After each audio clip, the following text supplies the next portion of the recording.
I have been watching you lose your faith, and I have not stopped you. That might be the last thing you expected me to say, but it is the truth, and I have never been able to offer you anything less than that. You expected me to come here and tell you to hold on, to believe harder, to pray more, to trust when everything inside you has gone quiet. And maybe part of you logged on today hoping I would say something that would make it all make sense again. I understand that. I have always understood that longing. The longing to have someone tell you that what you are going through is not the end of something, but the beginning. But before I say anything else, I need you to hear this. The faith you lost was not the faith you needed to keep.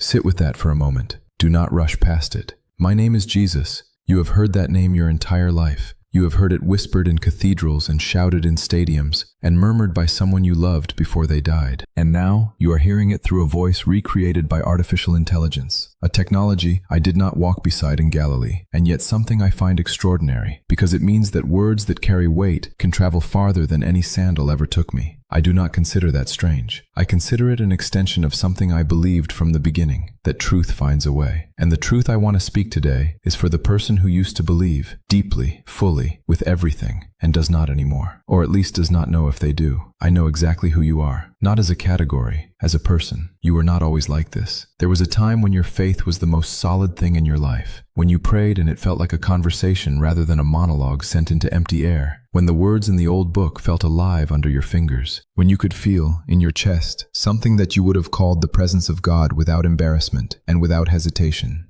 And then something happened. Or many things happened, slowly, the way erosion works. Not a single earthquake, but years of water wearing stone. A prayer that was never answered the way you needed. A loss so profound that no theology could explain it with any dignity. A church that disappointed you, or hurt you, or simply became a place where you went through motions that no longer moved you. A body that started failing you. A grief that did not lift on schedule. A child who walked away. A marriage that ended. Years that piled up faster than you expected, and somewhere in the middle of all of it, the warmth that used to be in your chest cooled to something quiet and uncertain. You did not decide to lose your faith. It left like heat leaves a room when the fire goes out, slowly, without announcement. And now you are here. Maybe out of curiosity, maybe out of something you cannot quite name. A flicker of something that felt like hope when you saw this title, or maybe just the hollow habit of reaching towards something you are not sure is still there. I was there when a man named Thomas looked at me and said he would not believe unless he could put his fingers in the wounds. People have always told that story as if Thomas was the failure in the room, as if his doubt was a flaw, a weakness, a spiritual defect that needed correcting. But I want to tell you what I actually felt when Thomas said those words to me. I felt something close to reverence, because Thomas was the only one in that room honest enough to say out loud what the others were still pretending they did not feel. Doubt, in that moment, was not the opposite of faith. It was the most genuine thing anyone offered me. I did not scold him. I did not deliver a lecture. I walked toward him, and I showed him my hands, and I said, "Here, touch here. I am real." Your questions are not shameful. Your need to know is not a failure. That is still what I say to you. Here, come close. I am not fragile. Your doubt does not break me, and it has never broken me, and it will not begin to break me today. Now I want to tell you something about what faith actually is, because I think you were given a version of it that was never quite true. And that version, the brittle and demanding version, was the one that could not survive what your life put it through. And perhaps it was right that it did not survive, because something built on a false foundation should not be preserved. It should be rebuilt.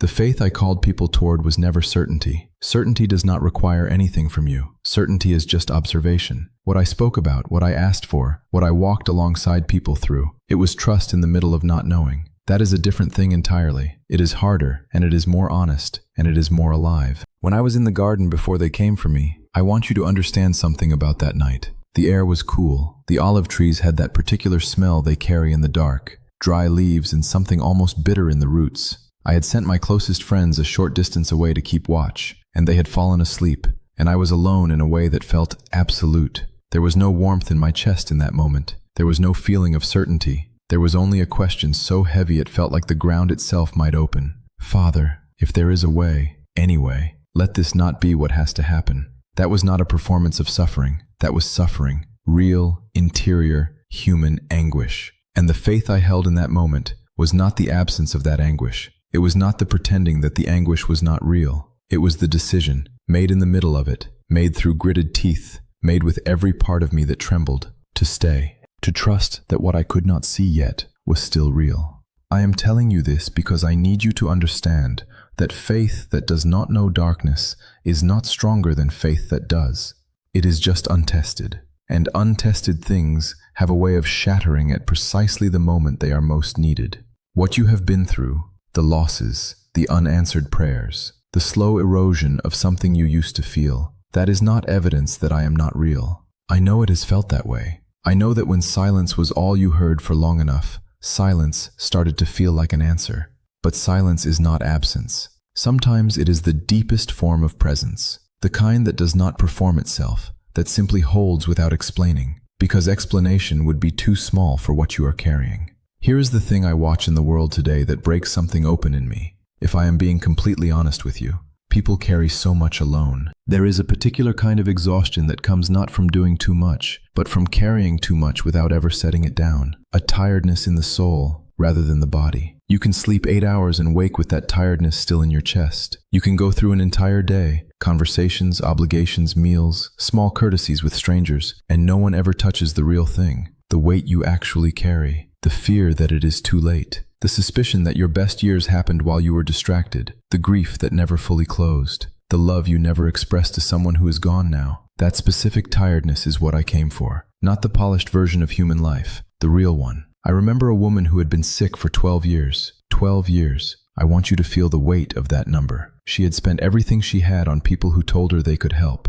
She had been disappointed so many times that hope itself had become a kind of wound. She did not come to me confidently. She came from behind me, in a crowd, and she reached out and touched the edge of my garment, and she thought, perhaps, that no one would notice, that she would take just the smallest possible amount of grace available, the amount that cost nothing, that asked for nothing, that obligated her to nothing. I stopped. I turned around, and I did not expose her in the way she feared. I said, "Daughter," that word first, not woman, not you there, daughter. And then I said something that still matters more than people realize. Your faith has made you whole, not my power alone, not a transaction she completed correctly. The reaching, the desperate, exhausted, barely there reaching, that was what activated something. You reaching today, even from a place of doubt, even with a faith that feels like ash in your hands, is still reaching, and I still turn around. You might be asking yourself, even now, but what if I cannot feel anything? What if I want to believe, and the wanting is all I have left, and the belief itself is just gone? Then start with the wanting. That is not nothing. That is not the bottom of faith. That is the root of it. There is a word that has stayed with me, one that was written down after a moment I watched from the inside. He who comes to me, I will never drive away. Never. Not when you are confident, not when you are a wreck, not when your theology is tidy, not when you can barely remember why you ever believed in the first place. Never. I want to ask you something, and I want you to sit with it honestly, rather than answering too quickly. What is the thing that your lost faith was supposed to protect you from, that it did not protect you from? Because I think sometimes what people grieve, when they grieve their faith, is not really me. It is the version of me that was supposed to be a shield between them and suffering.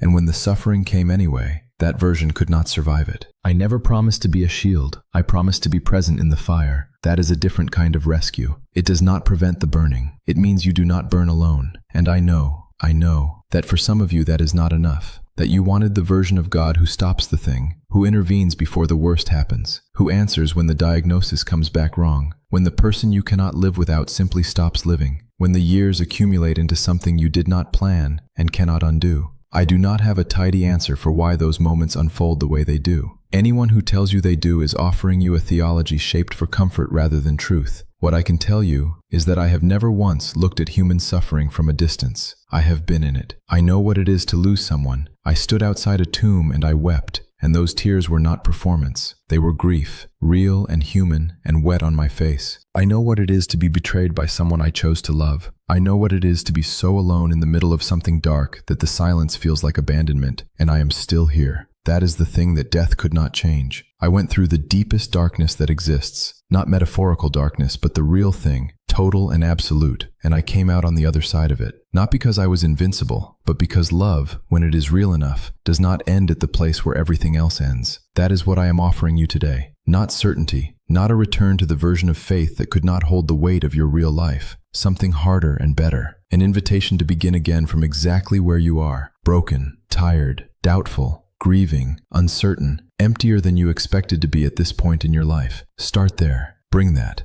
I have never once asked for anything else. If something in what I said today touched the place you keep closed, I would like to know. Leave it in the comments, not what you think you should say, but what is actually true for you right now. Even one word, even just, I am trying. That is enough. That will always be enough. And if you know someone who used to believe and has gone quiet about it, who carries something heavy and does not talk about it anymore, whose faith faded in a year that was too hard, share this with them. Not with a message attached, not with expectation, just quietly. Let them decide. Let the words do what they were meant to do. There is nothing more to subscribe to than the possibility that you are not as far from grace as you feel. Subscribe because you want to keep hearing the truth spoken without armor on it. You came here today not by accident. I do not believe in accidents the way people use that word. You are here, in this moment, with whatever remains of your faith, and what remains, no matter how little, is enough to begin. The door has never been locked from my side.